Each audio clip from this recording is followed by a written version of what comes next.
Come down to McDonald's today and try our $5 fries. Try just one and you'll want them all. McDonald's. Do. Please note $5 per fry. What's wrong, everyone? Jeremy here from The Quartering, and McDonald's is in trouble again. Now, many of you remember when we were reporting on McDonald's and the outrageous price increase that has gone on over the past 5 or 10 years. Really, ever since the lockdowns, where McDonald's has been basically systematically taking advantage of its customers by slowly increasing the price and reducing value. But people push back against that, and it seems like the message was heard. Not that it's cheap to eat at McDonald's anymore, but at least they've stopped increasing the prices and they've started giving more back to the customers. While now they're facing a different kind of boycott, and it starts tomorrow. And the group that's doing the boycott, as I promised, I did a little bit of more deep dive into who the group is and who's running the group and how effective their boycotts actually are. It's pretty interesting. So there's a nationwide McDonald's boycott planned for tomorrow, June 24th.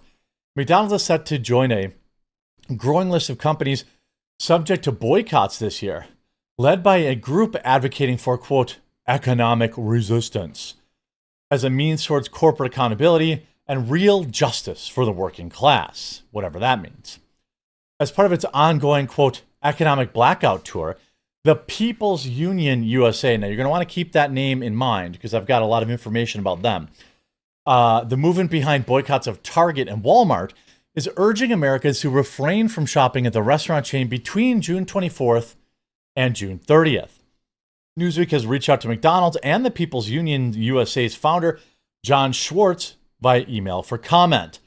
The first half of 2025 has been marked by boycotts over several household name companies, sparked by certain corporations rolling back diversity, equity, and inclusion initiatives, as well as a wider pushback against practices such as tax avoidance and underpaying workers. Since late 2023, McDonald's has also been battling a boycott led by the pro-Palestine people, the pro-Palestine boycott, divestment, sanctions movement, for alleged complicity with the actions of the Israeli military group in the Gaza Strip. I don't know what that means, if that means that they are, that they're eating McDonald's. If that's the case, I don't know how the Quarter Pounder is complicit in these attacks, but nonetheless, since February, the group has orchestrated boycotts of Amazon, Walmart, and Target, as well as periodic economic blackouts, which it says Americans should avoid shopping, streaming, online orders, fast food, and everything in between, and rely exclusively on small local businesses. Now, hey, that second part, I agree with. Most, I would love to see more Americans shop, local business. I would love to see a whole, when it's possible. I know shopping local, sometimes you just got to make that decision, right? You can't buy your toilet paper from Ace True Value because it's going to be $7 for 4 rolls. I get it. But when you can, when I can, I try to. Sometimes those big items, it's just too big of a price discrepancy, but I try to do what I can. The McDonald's boycott has received less attention than the campaigns against Walmart, Amazon, and Target, the latter of which, now remember the company, the People's Union, and remember Mr. Schwartz. The latter of which Schwartz said should be the subject of a permanent boycott in order to feel the full power of the people. Earlier this year, the People's Union USA published a list of core grievances with each targeted company on its website, largely centered around tax avoidance, conditions of workers, and general monopolistic practices. McDonald's was included on the list for, quote, tax avoidance and known lobbying against wage increases, issues that have in recent years resulted in significant criticism of the company as well as legal consequences. Well, as we all know, the $20 to $30 minimum wage crowd, they're getting what they asked for, right? They are getting fired. They are getting replaced by robots. They are getting replaced by computers where you place your order. They're just, quite simply, everybody knew how this would shake out, and now you got what you asked for, and you're still not happy, apparently. Earlier this year, we talked about, so John Schwartz, founder, remember John Schwartz and Schwartz, and the People's Union USA. In a video posted on Instagram in late May, said, economic resistance is working. Target, Walmart, and Amazon are feeling it, talking about it. They're talking about the boycotts. Oh, are they? Well, we'll get back to that. Jenna Gent, Vice President of Government Relations for McDonald's, in a 2019 letter to the National Restaurant Association and obtained by Politico, said, going forward, McDonald's Corporation will not use our resources, including lobbyists or staff, to oppose minimum wage increases at the federal, state, or local levels. Nor will we participate in the association advocacy efforts designed expressly to defeat wage increases. So all the way back in 2019, they had already said, hey, we're not going to take part in this. Now, who is Mr. Schwartz? Well, interestingly, the man behind the economic blackout served times for being for essaying women. John Schwartz, who organized a viral shopping boycott, was previously registered as an offender after pleading guilty to disseminating voyeuristic material. So he was filming people without their knowledge or consent, and then so the guy's a creep. The grassroots movement called the People's Union USA was at the center of a request for Americans to participate in the 24-hour shopping boycott on Friday. It urged them to avoid spending money at big box stores. And who's behind the group? Well, John Schwartz, as you remember. In a lengthy bio on the group's website, Mr. Schwartz details his parents' divorce, his meditation practice, and various homes over the years, including a stint of living in England. While the movement has spread far beyond Mr. Schwartz's organization, with many participants seemingly unaware of the group's existence, some details of Schwartz's past were not included in his official biography. Complicit his place at the center of what happens. Back in 2007, Mr. Schwartz was sentenced by a Connecticut judge to 90 days in jail and 5 years probation for disseminating voyeuristic material, according to a representative from the county criminal court's office who reviewed the documents.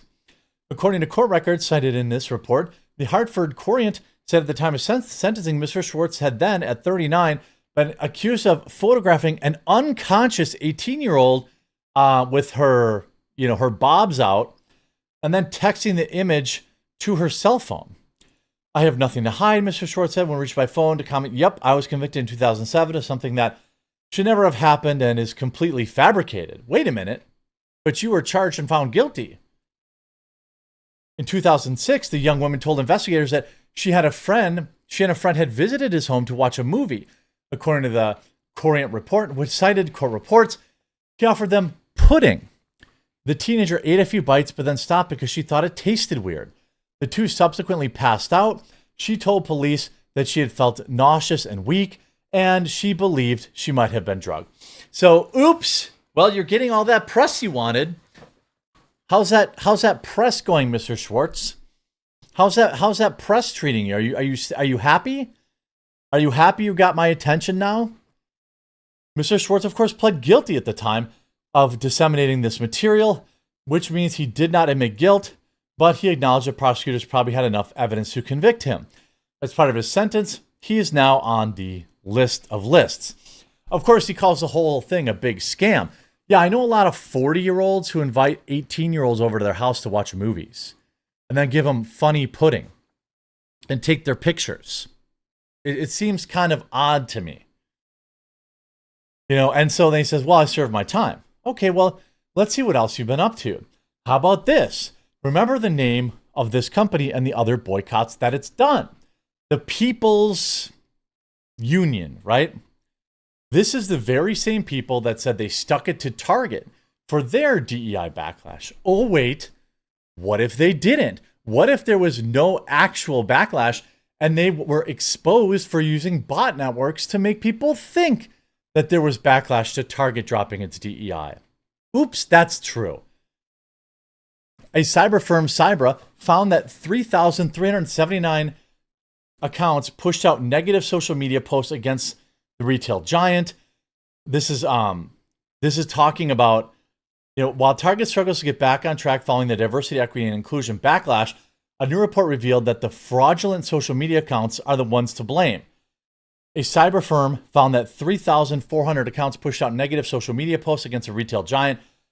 Of the 2,226 social media accounts analyzed, 27% of them were fake. The same accounts generated over 1,000 posts, resulting in the viral backlash to Target. The CEO said, the public is being manipulated in real time. What looks like public consensus online is often fake, manufactured by inauthentic accounts, shaping perception. Companies are making multi-million-dollar decisions based on data generated by bots. They're betting the shareholder values on signals that aren't even real. Several profiles push slogans, including Target Fast, 40-day boycott, in contrast to others accusing the retailer of kissing up to President Trump and getting rid of their DEI. Now, what's interesting is the fraudulent social media campaign. Who do you think ran it? Who do you think ran it? This is the same company. This says here, backlash against Trump pulling back on DEI was driven partly by fake social media accounts. They found that 27% of the accounts driving negative sentiment against the retailer were inauthentic. This is the people's, I wonder if they mention them. This is the people's, so it's not listed here, but this is them. This is their boycott. And it was run by fake, completely fake accounts. Like all of it. It's like, it's complete fugazi. Like there's just nothing in this that is real. Now, the original boycott, the original backlash, for example, that was real. You notice how they didn't, have any issue with that? That's because the pushback from real people against these policies were real.